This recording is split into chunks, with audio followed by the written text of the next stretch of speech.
Bem-vindo a mais um episódio da série Evangelhos Apócrifos. O episódio de hoje é parte de uma saga especial onde trataremos o Apócrifo de Tomé com os ditos de Jesus.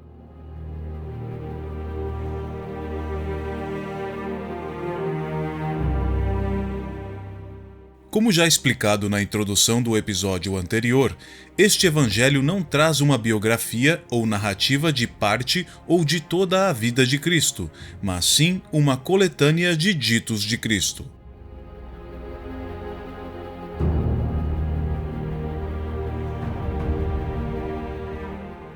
No episódio anterior, tratamos dos primeiros 18 ditos de Jesus registrados neste texto, e hoje continuaremos a partir do dito número 19. Nós recomendamos que você veja o capítulo anterior antes deste, e assim entenderá melhor todas as explicações e referências canônicas que são apresentadas. Fique conosco e descubra um pouco mais sobre este registro histórico sobre Jesus Cristo, o Evangelho de Tomé com os ditos de Jesus.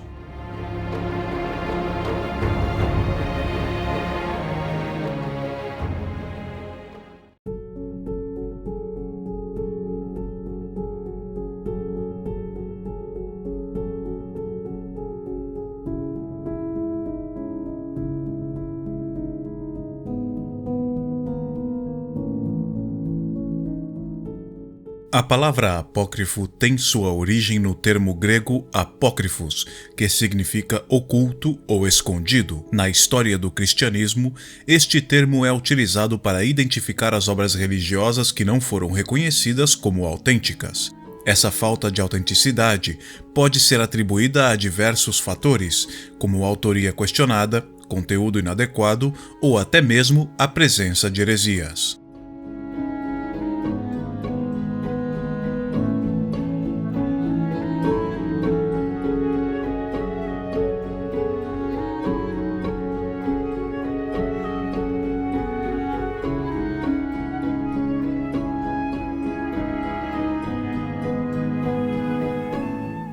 Há apócrifos que, por exemplo, narram o nascimento e a paixão de Cristo, amplamente aceitos e divulgados pela tradição da Igreja, retratados por séculos por artistas famosos e celebrados tanto pelas igrejas cristãs orientais quanto pelas ocidentais.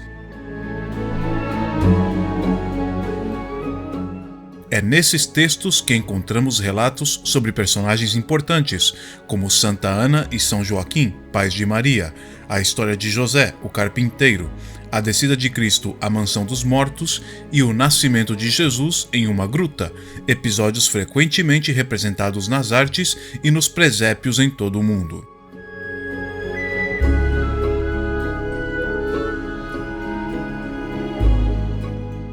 Os apócrifos também oferecem detalhes sobre outros personagens como Salomé, José de Arimateia e até mesmo Pôncio Pilatos.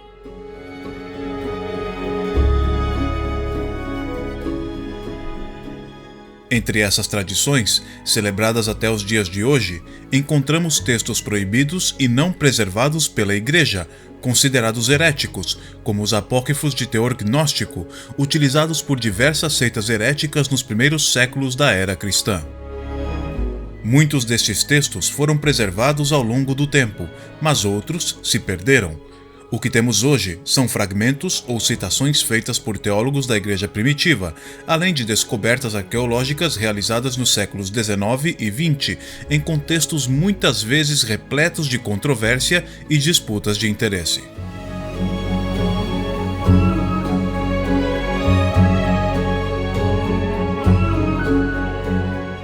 Dessa forma, é importante ressaltar que o termo apócrifo não deve ser considerado pejorativo, pois esses textos possuem valor histórico, cada um com seu contexto e peculiaridades.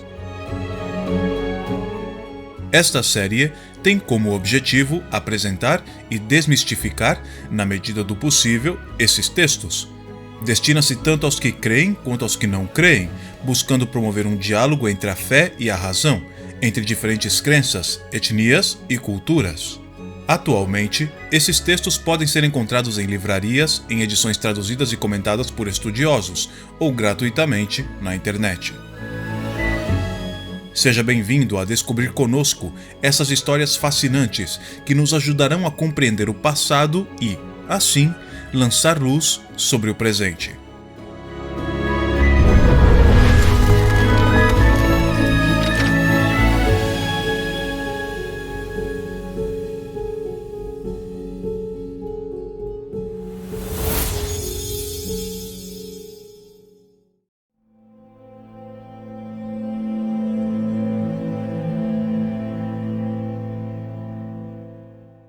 No caso do capítulo de hoje, teremos que citar palavra por palavra do Evangelho, e por isso não vamos ler a tradução do professor Frederico Lourenço, porque não temos o direito de reproduzir integralmente esta tradução. Porém, essa foi a tradução consultada inicialmente e também é a tradução que nós recomendamos para toda a população lusófona. A edição do professor foi publicada em Portugal pela editora Quetzal e no Brasil pela Companhia das Letras. Ditos de Jesus do Evangelho Gnóstico Apócrifo de Tomé. Dito 19. Jesus disse: Feliz o que já era antes de surgir. Se vos tornardes meus discípulos e ouvirdes minhas palavras, estas pedras estarão a vosso serviço. Com efeito, há 5 árvores para vós no paraíso que permanecem inalteradas inverno e verão, e cujas folhas não caem. Aquele que as conhecer não provará a morte.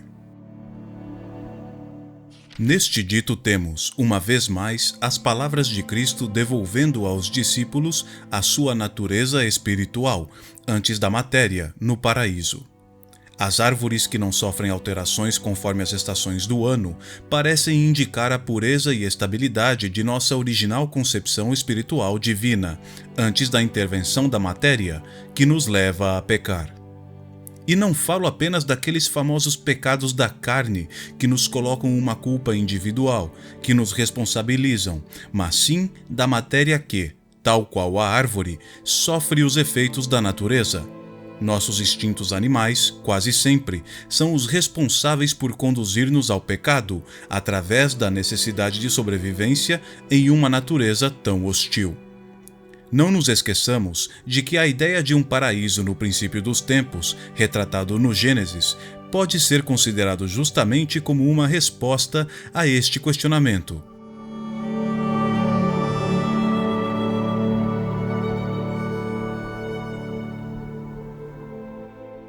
Por que a natureza é tão cruel com os seres vivos? A resposta é que este mundo tal qual o conhecemos é o preço de provar o fruto do conhecimento, uma condenação, e que agora passamos toda a nossa existência buscando um sentido, buscando algo. Dito 20.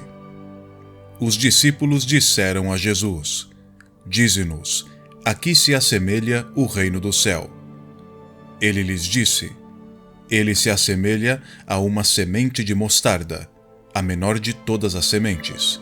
Mas, quando cai em terra cultivada, produz uma grande planta e torna-se um refúgio para as aves do céu. Sem dúvida você dirá que já leu ou escutou este texto, e você tem razão. A parábola do grão de mostarda está presente nos 3 evangelhos sinóticos, Mateus, Marcos e Lucas.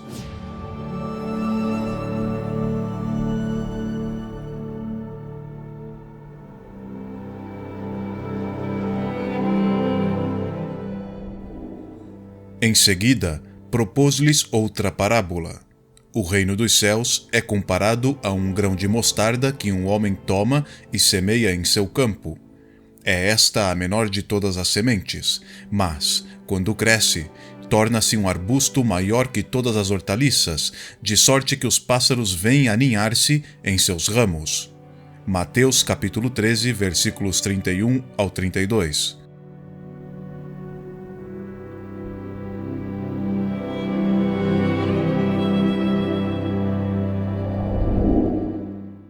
Dizia ele: A quem compararemos o reino de Deus? Ou com que parábola o representaremos? É como o grão de mostarda que, quando é semeado, é a menor de todas as sementes, mas, depois de semeado, cresce, torna-se maior que todas as hortaliças e estende de tal modo os seus ramos que as aves dos céus podem abrigar-se à sua sombra. Marcos, capítulo 4, versículos 30 ao 32.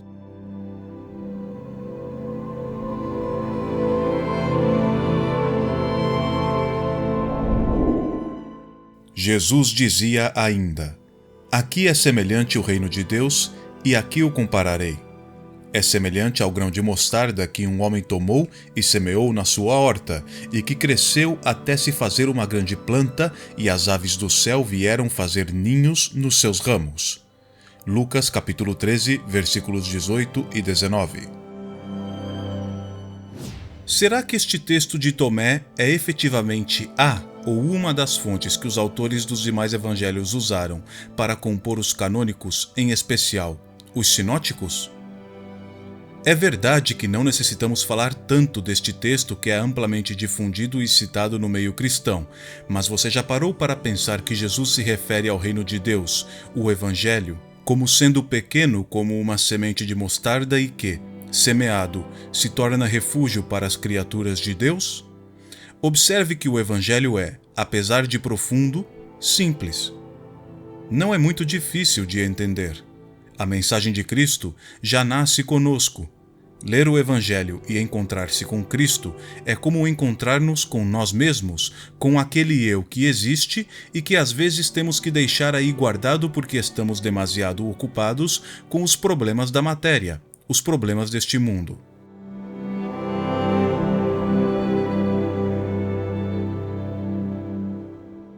Antes de prosseguir, vamos esclarecer o que são os evangelhos sinóticos. Os evangelhos, como sabemos, são 4: Mateus, Marcos, Lucas e João. De todos os textos que estão no Antigo e no Novo Testamento, somente estes 4 são os evangelhos, ou seja, a boa nova de Cristo. Estes 4 evangelhos têm algumas diferenças entre si, porém os de Mateus, Marcos e Lucas são muito semelhantes entre si na base e na sequência dos fatos, e o de João se diferencia um pouco dos 3 nesta estrutura.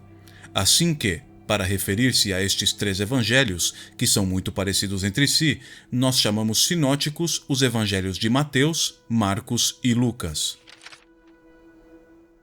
Dito 21. Maria disse a Jesus: A quem se assemelham teus discípulos? Ele disse: Eles se parecem com crianças que se instalaram num campo que não lhes pertence. Quando os donos do campo vierem, dirão: Entregai nosso campo. Elas se despirão diante deles para que eles possam receber o campo de volta e para entregá-lo a eles. Por isso digo: se o dono da casa souber que virá um ladrão, velará antes que ele chegue e não deixará que ele penetre na casa de seu domínio para levar seus bens. Vós, portanto, permaneceis atentos contra o mundo. Armai-vos com todo o poder para que os ladrões não consigam encontrar um caminho para chegar a vós, pois a dificuldade que temeis certamente ocorrerá. Que possa haver entre vós um homem prudente. Quando a safra estiver madura, ele virá rapidamente com sua foice em mãos para colhê-la. Quem tem ouvidos para ouvir, ouça. Antes de tratar do tema deste dito, observe quem é a pessoa que pergunta a Jesus. Maria. Provavelmente é Maria Madalena, que era uma das discípulas de Jesus. Serão os 12 apóstolos uma analogia às 12 tribos de Israel, a refundação do povo de Deus, que a partir de Cristo passa a ser toda a humanidade? Porque parece estar claro tanto nos apócrifos como nos canônicos que muitas pessoas mais acompanhavam a Jesus além dos 12, e vários textos apócrifos citam muitas mulheres como discípulas, como é o caso de Maria Madalena. Aliás, nesta série, nós tratamos de 3 textos onde Maria Madalena tem destaque: o Evangelho de Maria, as Grandes Questões de Maria e o Evangelho de Filipe, episódios 11, 12 e 13, respectivamente. Você pode encontrá-los em nosso canal e também na playlist cujo link está na descrição. E agora, tratando das palavras de Jesus, podemos encontrar palavras semelhantes ditas por Jesus em 2 dos evangelhos sinóticos.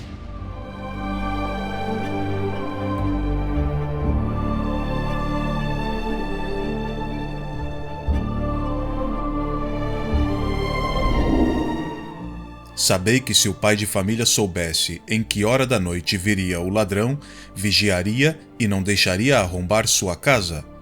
Por isso, estai também vós preparados, porque o Filho do Homem virá numa hora em que menos pensardes. Mateus capítulo 24, versículos 43 e 44.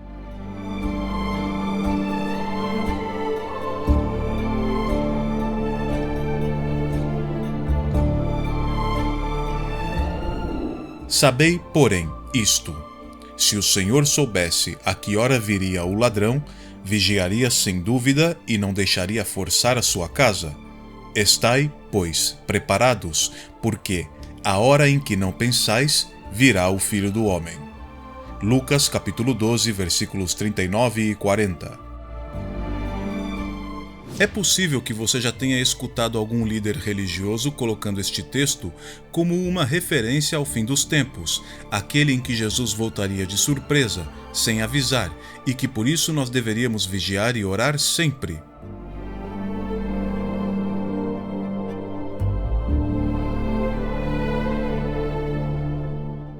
Neste texto de Tomé, Jesus diz que temos que estar vigilantes porque o mundo, a matéria, pode nos tomar a qualquer momento aquilo que nós conquistamos ou que estamos a caminho de conquistar, a nossa conexão com Deus. Observe que a primeira frase da resposta de Jesus fala sobre os apóstolos serem como crianças instaladas em um território que não lhes pertence. Eu te pergunto, alguma vez você já sentiu que não é parte deste mundo, que você não sente que esta é a sua casa? Talvez nós sejamos como estes apóstolos que eram como crianças, que se instalaram em um campo que não lhes pertence. Quando o dono do campo chega, todos se desnudam e dão ao dono do campo tudo o que lhe pertence, sem lutar. Esse campo não é dessas crianças, seu lugar é outro, e se o dono quer o campo de volta, o terá, e poderá ficar com todas as provisões que os que ali viviam conseguiram. Eles se vão somente com o corpo que Deus lhes deu, tal qual Francisco de Assis quando é confrontado por seu pai, um rico comerciante. Ele se despe e deixa aquele que não é seu território. Francisco de Assis encontrou o reino de Deus.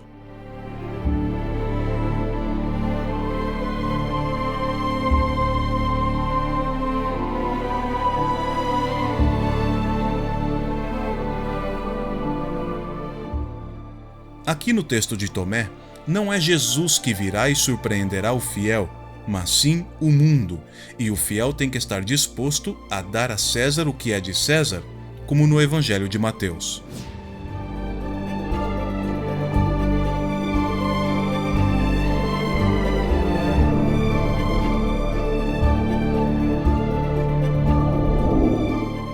Enviaram seus discípulos com os herodianos, que lhe disseram: Mestre, sabemos que és verdadeiro e ensinas o caminho de Deus em toda a verdade, sem te preocupares com ninguém, porque não olhas para a aparência dos homens.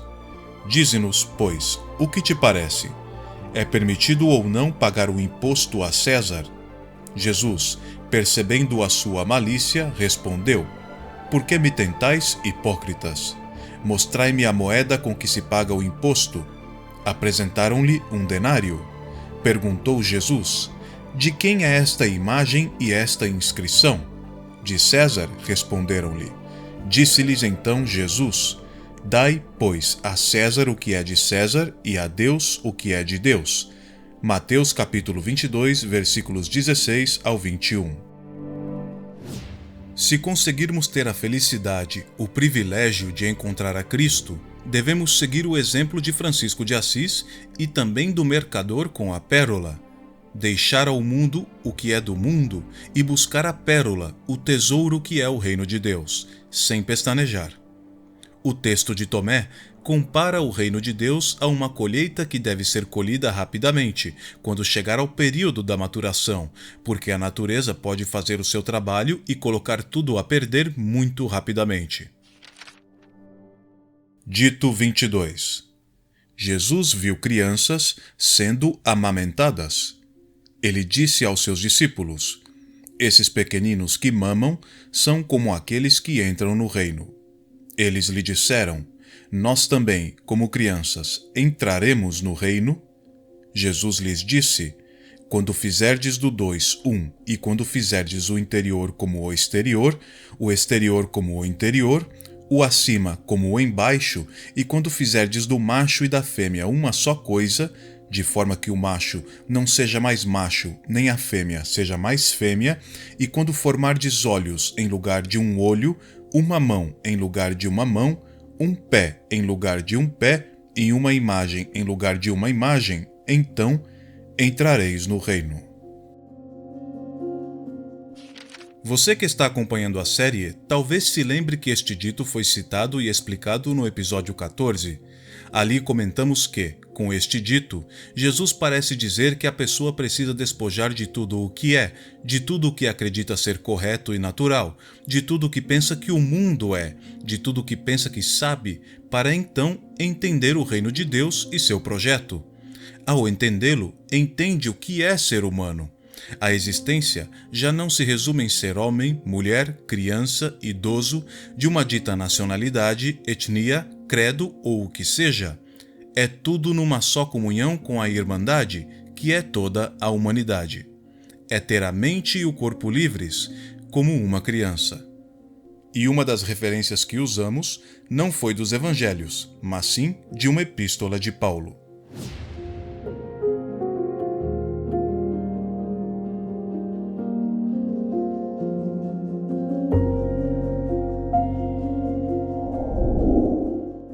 Porque todos sois filhos de Deus pela fé em Jesus Cristo.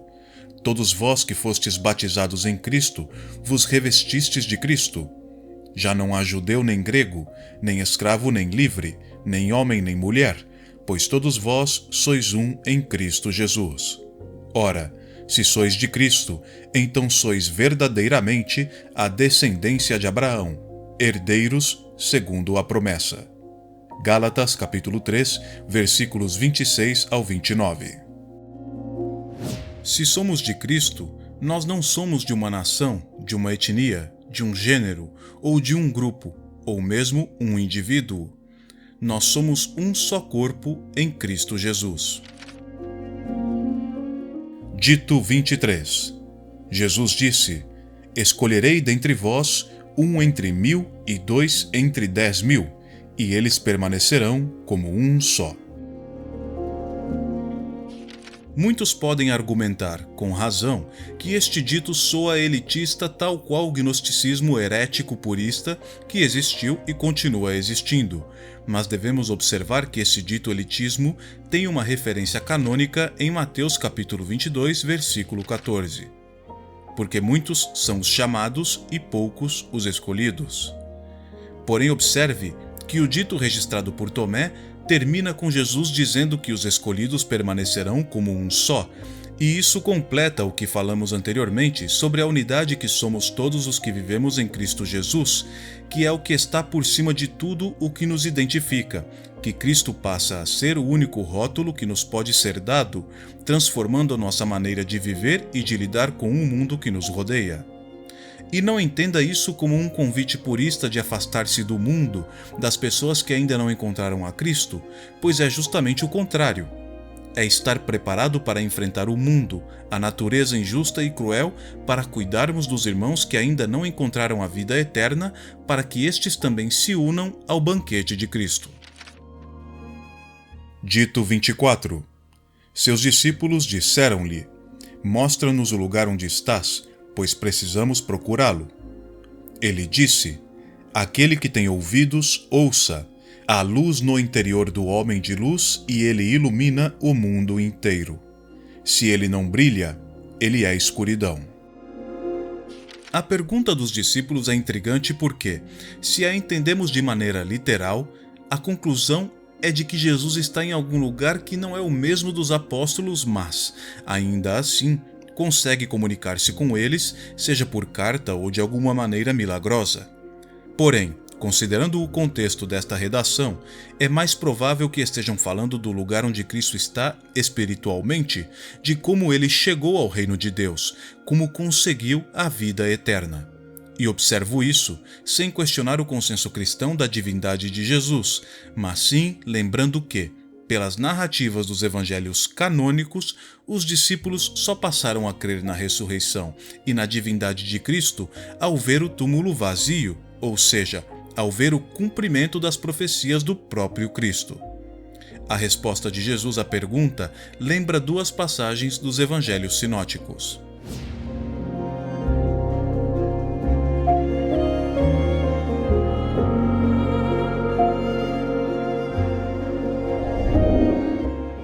Vós sois a luz do mundo. Não se pode esconder uma cidade situada sobre uma montanha, nem se acende uma luz para colocá-la debaixo do alqueire, mas sim para colocá-la sobre o candeeiro, a fim de que brilhe a todos os que estão em casa. Assim, brilhe vossa luz diante dos homens, para que vejam as vossas boas obras e glorifiquem vosso Pai que está nos céus. Mateus capítulo 5, versículos 14 ao 16. O olho é a luz do corpo. Se teu olho é são, todo o teu corpo será iluminado. Se teu olho estiver em mau estado, todo o teu corpo estará nas trevas. Se a luz que está em ti são trevas, quão espessas deverão ser as trevas? Mateus capítulo 6, versículos 22 e 23.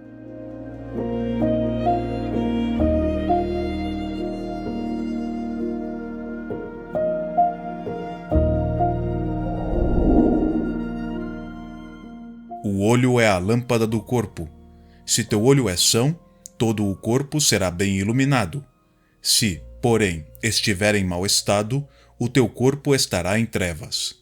Vê, pois, que a luz que está em ti não sejam trevas. Se, pois, todo o teu corpo estiver na luz, sem mistura de trevas, ele será inteiramente iluminado, como sob a brilhante luz de uma lâmpada. Lucas capítulo 11, versículos 34 ao 36. A pessoa que tem a boa nova de Cristo semeada e frutífera em seu coração é capaz de iluminar os que estão ao seu redor. Essa pessoa é capaz de ser o sal da terra, de dar sabor, dar sentido à vida das pessoas, a reproduzir a vida eterna, que é a graça de Cristo. Porém, se não tem o brilho do Evangelho, essa pessoa estará na escuridão, dependerá da luz do sol para iluminá-la, tal qual os demais seres da terra, dependendo da materialidade da natureza. Dito 25. Jesus disse: ama teu irmão como a tua alma, protege-o como a pupila de teus olhos. Aqui, Jesus reafirma a lei judaica registrada em Levítico, capítulo 19, versículo 18.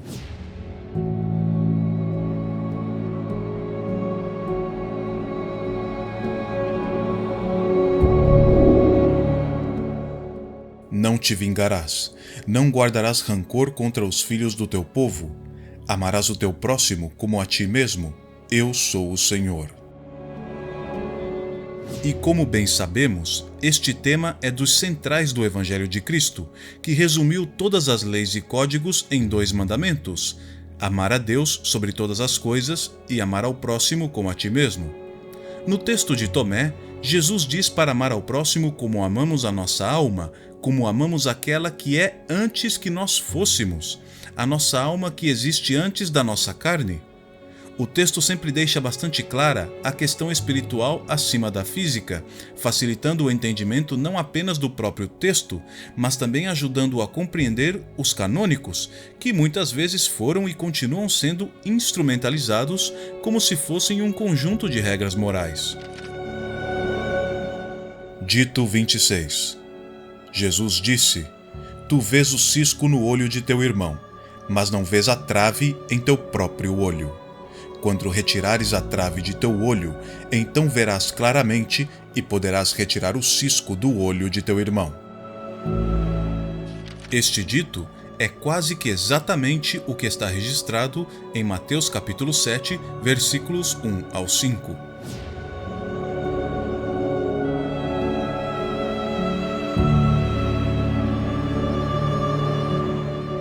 Não julgueis e não sereis julgados, porque do mesmo modo que julgardes, sereis também vós julgados e, com a medida com que tiverdes medido, também vós sereis medidos. Por que olhas a palha que está no olho do teu irmão e não vês a trave que está no teu? Como ousas dizer a teu irmão, deixa-me tirar a palha do teu olho, quando tens uma trave no teu? Hipócrita, tira primeiro a trave de teu olho, e assim verás para tirar a palha do olho do teu irmão. Mateus capítulo 7, versículos 1 ao 5.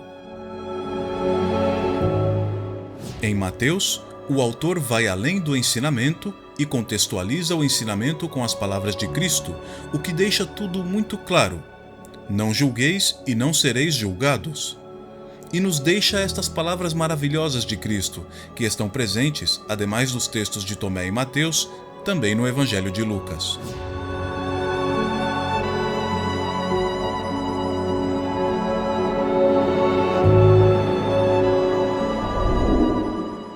Por que vês tu o argueiro no olho de teu irmão e não reparas na trave que está no teu olho?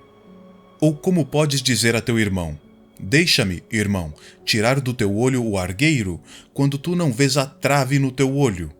Hipócrita, tira primeiro a trave do teu olho e depois enxergarás para tirar o argueiro do olho do teu irmão. Lucas capítulo 6, versículos 41 e 42.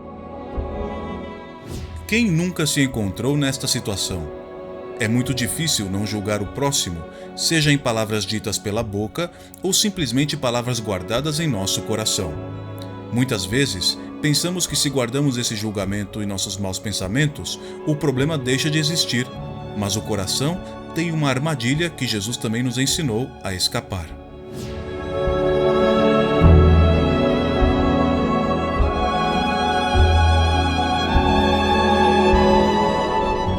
Raça de víboras, maus como sois, como podeis dizer coisas boas? Porque a boca fala do que lhe transborda do coração. Mateus capítulo 12, versículo 34. O mal do julgamento, do preconceito, deve ser extinguido pela raiz, diretamente no pensamento. Se ele existe aí, sairá pela boca e semeará o mal que a natureza nos impôs. Em Cristo, o mal não tem vez quando se fala de liberdade de expressão e de pensamento, e é lamentável como muitas vezes algumas pessoas instrumentalizam o nome de Cristo para apresentar o inferno de seus corações aos filhos de Deus.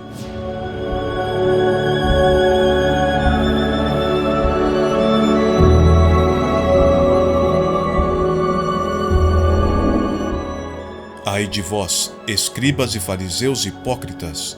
Vós fechais aos homens o reino dos céus. Vós mesmos não entrais e nem deixais que entrem os que querem entrar. Mateus capítulo 23, versículo 13. Eu sei que estes comentários podem soar um pouco duros e talvez seja julgar os demais.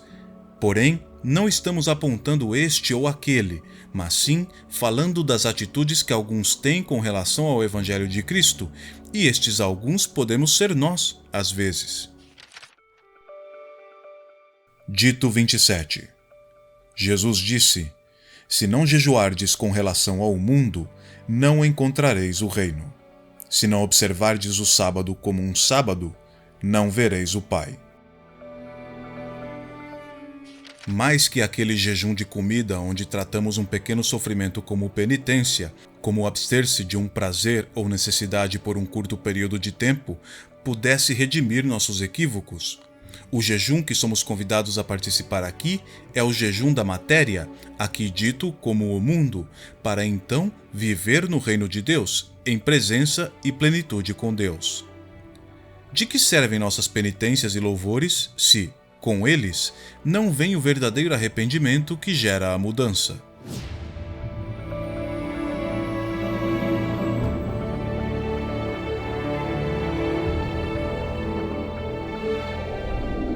Quando jejuardes, não tomeis um ar triste como os hipócritas, que mostram um semblante abatido para manifestar aos homens que jejuam.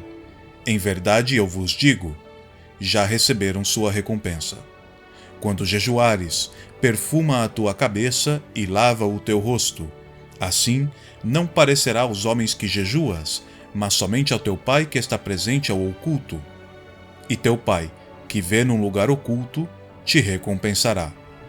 Mateus capítulo 6, versículos 16 ao 18. O nosso jejum e o nosso respeito e devoção ao sábado, o dia do Senhor da lei judaica, tem que ir muito além de um rito físico e simples de cumprir. Eles têm que atingir as profundezas de nossas almas e ajudar-nos a alcançar o reino de Deus, sem um dia e hora marcada, mas sim todos os dias e horas, por toda a eternidade. E você, o que acredita quanto a estes temas dos ditos de Jesus que tratamos neste segundo episódio sobre o apócrifo de Tomé? Sua opinião é bastante bem-vinda nos comentários. Nos próximos episódios, continuaremos tratando os seguintes ditos de Jesus registrados neste apócrifo. Até a próxima!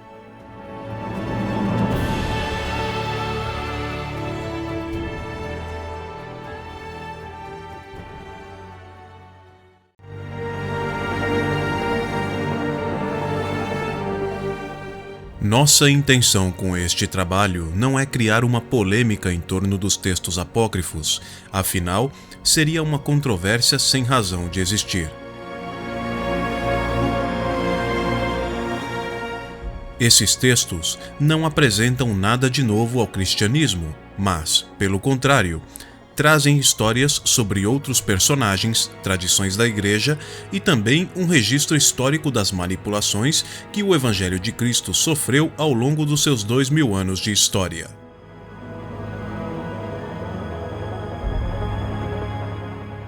Esse registro nos ajuda a identificar as milhares de denominações que, nos dias atuais, instrumentalizam o Evangelho, por exemplo. Assim, mais importante do que discutir se devemos ou não ler esses livros é conhecê-los e estudá-los em profundidade. Esses textos são parte da história da Igreja e seus contextos nos auxiliam a compreender as diferenças entre os cânones das Bíblias católicas, ortodoxas e protestantes na atualidade. É fundamental compreender o contexto histórico para ler estes textos, bem como a Bíblia canônica ou qualquer outro texto histórico. É necessário entender a época, o lugar, a cultura, o idioma, a geografia e a política. Se, há 100 anos, já encontramos fatos que atualmente seriam considerados inaceitáveis, o que poderíamos descobrir na história de 2000 anos atrás?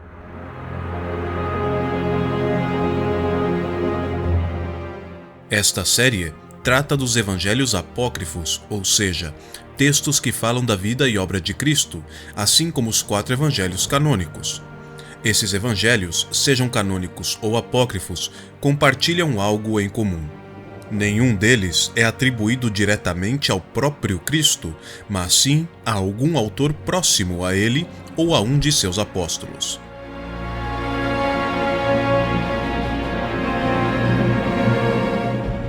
Seja bem-vindo a descobrir conosco mais dados e curiosidades sobre a história deste personagem que desperta curiosidade e devoção em pessoas do mundo inteiro.